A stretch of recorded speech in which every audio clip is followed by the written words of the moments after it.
much, Jules. Can you all hear me? Yeah. Okay, thank you. Good morning. Thank you to our panelists for all being here this morning. So we're going to start off with a question around how states, regions, and cities can take the lead on developing emissions reduction methods in the absence of national policy.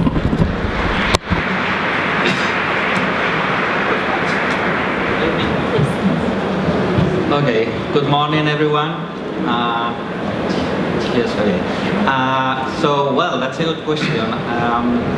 I think that depends a lot on the region. I mean, in some cases, for example, in the United States, maybe these states themselves have a lot of competencies to work with energy.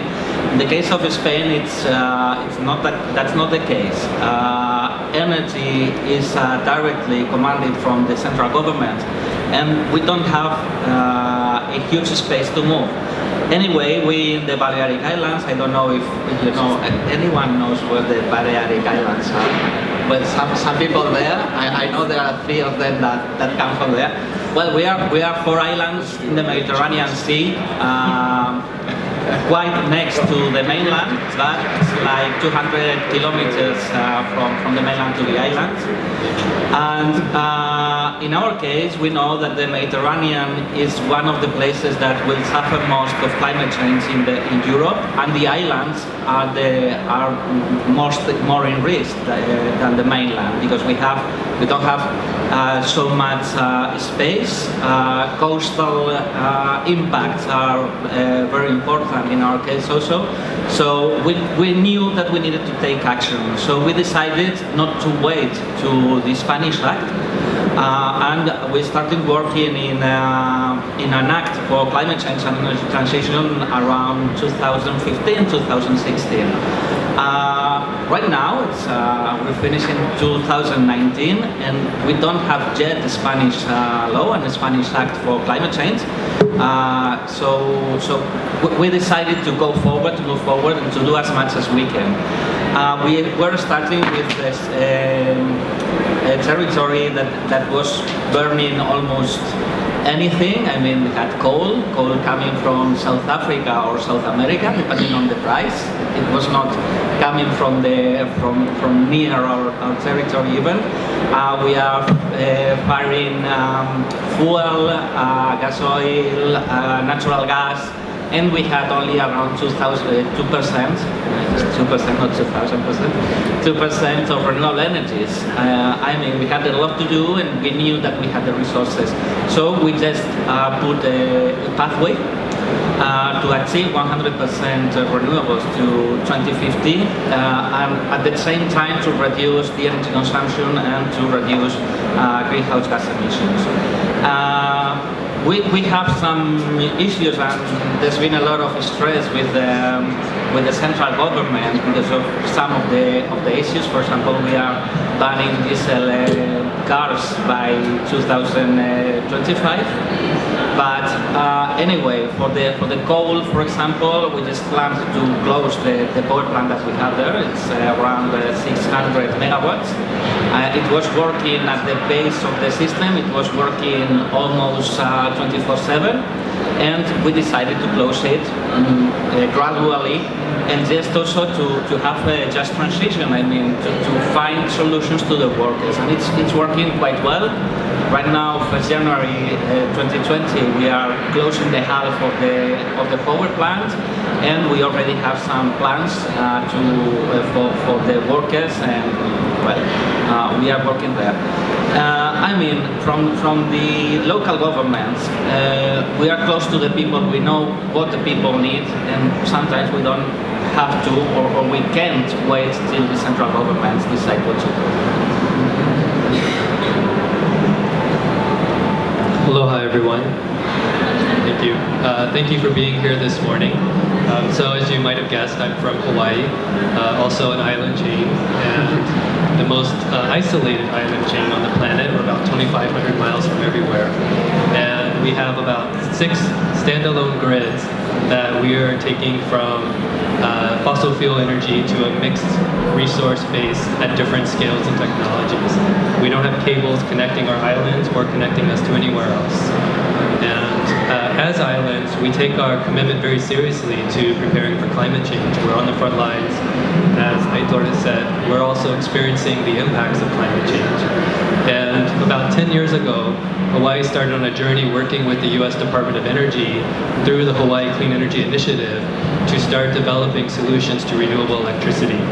And coming out of that, we were the first state to commit to a 100% renewable electricity goal for 2045. We also were the first state to commit to the Paris Agreement to adapt and mitigate our actions in a way consistent with it. And then finally, we were the first state to commit to decarbonizing our economy. And part of the reason we did this, actually a major reason we did this, is because we're islands and we take our responsibility seriously because Earth herself is an island. And any solutions that we develop are solutions that we think can apply to the rest of the world, because the whole world needs to be able to work on this. So what we look at is how can we get there, and we try to develop the technologies and the partnerships that help us do that. Last year, I was fortunate to be with Governor Ige. He went to the Global Climate Action Summit and committed Hawaii to getting off of coal. And we have one coal plant, and it's about 180 megawatts of daily capacity. It's responsible singularly for about 10% of state emissions. And the contract for it ends in 2022. And so we're having a very active debate within the state. Our Public Utilities Commission gave a directive to the utility to bring on enough new generation to be able to turn the coal plant off in 2022. And that's a big challenge in front of us, and that's what we're focused on right now. Great.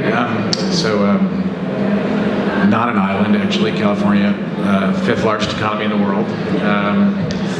Economically, in many ways, very interconnected, obviously. And it's interesting because the time frame is roughly similar. In the early 2000s is when the conversation about weaning ourselves off of coal started. And really, it was a series of legislative efforts. And so, starting in 2006, we had the EPS, the Energy Performance Standard, Emissions Performance Standard, rather, that limited the average carbon emissions, sort of the fleet carbon emissions of California, and individual plants didn't let them exceed a certain carbon content. And so that really set the trajectory to get off of coal. And so at the moment, coal is about 3% of our generation, and that's down from, I think, just about 20%, roughly like 18% in 2008. So in those 10 years, it's gone down quite a bit. We essentially have one coal power plant left supplying energy to California, and that's a plant that's actually in Utah, but it's owned by a group of publicly owned utilities. The major one is Los Angeles Department of Water and Power. And that plant, Intermountain Power, is scheduled to, essentially they're getting out of it early in the next few years. And so that'll bring the coal supply of electricity in California down essentially to zero. There's one CHP plant that's privately owned that isn't regulated by the state. So that one's a tiny, it's a very small plant, but that will be the only one left in California. I guess the series of regulations or legislation, basically, we have AB 32, which everyone might know about, and then we have SB 350, which set a goal toward RPS goal, a renewable portfolio standard that was increasingly more aggressive. And then most recently we have SB 100, which is a 100% clean energy goal. And so that's 60% by 2030, and then 100% by 2050. And then we have an executive order, which is to decarbonize our whole economy by 2045. So we just have a series of directives, mostly statute, but also executive orders that are essentially telling us that we have to get off of coal. I guess I also just wanted to say, as the ambassador said, I mean, the market forces are doing a lot of this for us, and certainly in California, our population overwhelmingly votes for environmental initiatives virtually without fail.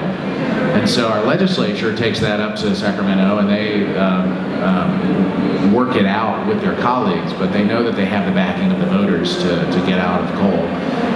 And we're helped, the same way that we were helped by sort of global trends in solar to really ramp up our solar and reach our million solar roofs. Literally, we have more than 1 million solar roofs now in California. The marketplace has helped us with this coal argument because it's basically collapsing under its own weight.